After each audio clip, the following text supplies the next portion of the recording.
کئی دفعہ ایسا ہوتا ہے کہ آدمی ترقی نہیں کر پاتا اور وہ کسی اور کو قصوروار ٹھہراتا ہے. کوئی اور قصوروار ہو یا نہ ہو، میں خود بھی کم قصوروار نہیں ہوتا کہ جب میں خود کو اپڈیٹ اور اپگریڈ ہی نہیں کروں گا تو میری امپورٹنس بنے گی نہیں. آپ کے پاس موبائل ہے، آپ دیکھیں ہر تھوڑے دنوں کے بعد ایک نیا موبائل آتا ہے، وہ سیم کبھی بھی نہیں آتا. اس کی کوئی نہ کوئی اپڈیٹ اور اپگریڈ ورژن ہوتا ہے. وہ ہوتا نہیں ہوتا، کچھ نہ کچھ نہیں ہے. وہ یار کترے موبائل ہے یار، جب یہ کوئی نیا آتا ہے کوئی نئی جدت ساتھ لے کر آتا ہے تو اب اس کی امپورٹنس بھی تو ہوتی ہے. وہ پہلے سے زیادہ مہنگا بھی ہوتا ہے، پہلے سے زیادہ سستا تو کبھی موبائل نہیں آیا کہ یار یہ تھا اب جو آیا نہیں اس سے سستا آیا. ایسا نہیں ہوتا، کیونکہ جب وہ اپگریڈ ہوا ہے، اپڈیٹ ہوا ہے تو اس کی امپورٹنس بھی بڑھی تو اس کی ویلیو بھی بڑھتی ہے.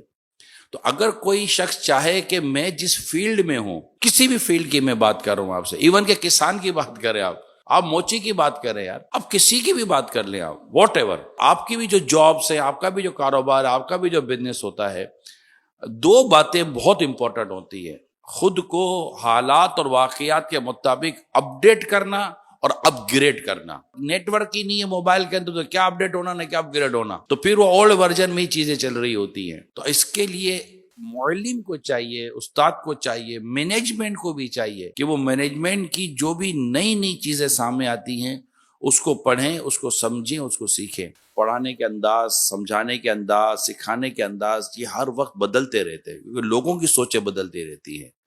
کل آپ میرے جو بڑے بزرگ بیٹے ہیں، کل کے پڑھنے کا انداز کچھ اور تھا، آج کے پڑھنے کا انداز کچھ اور ہے. کل کی اپروچز کچھ اور تھی، آج کی اپروچز کچھ اور ہے. میں آپ کو یقین دلاؤں کہ اگر ڈاکٹر جس نے 25-30 سال پہلے MBBS کر کے اپنی ڈاکٹری پوری کی تھی، اگر وہ آج بھی اپنی میڈیکل کو پڑھتا نہیں ہے تو وہ ڈاکٹر پیچھے رہ جاتا ہے. کیونکہ آئے دن میڈیکل نئی نئی انوویشن لا رہی ہوتی ہے، نئی نئی ایجاد لا رہی ہوتی ہے، نئی نئی علاج کے طریقے انٹروڈیوس کروائے جا رہے ہوتے ہیں. شاید آپ کو پتا ہوگا بعض ڈاکٹر چند دنوں کے لیے کہیں نہ کہیں چلے جاتے ہیں، ورک شاپ لینے چلے جاتے ہیں، تو وہ اپنی میڈیکل کی جو اپ گریڈ ہونا ہے اس کو سیکھ کر واپس آتے ہیں اور اس کے مطابق وہ میڈیسن کو اسٹڈی کر رہے ہیں. نئی نئی میڈیسن آ رہی ہوتی ہیں، نئی نئی چیزیں انٹروڈیوس کروائی جا رہی ہوتی ہیں، نئی نئی بیماریوں پر نئے نئے تحقیقی آ رہی ہوتی ہے. تو بعض ڈاکٹر ہوتے ہیں جو کہ جن کا کام ہی اپنے آپ کو اپڈیٹ اور اپ گریڈ کرنا ہوتا ہے. یہ دو ورڈ یاد کر لیں: خود کو اپڈیٹ کرنا اور خود کو اپ گریڈ کرنا.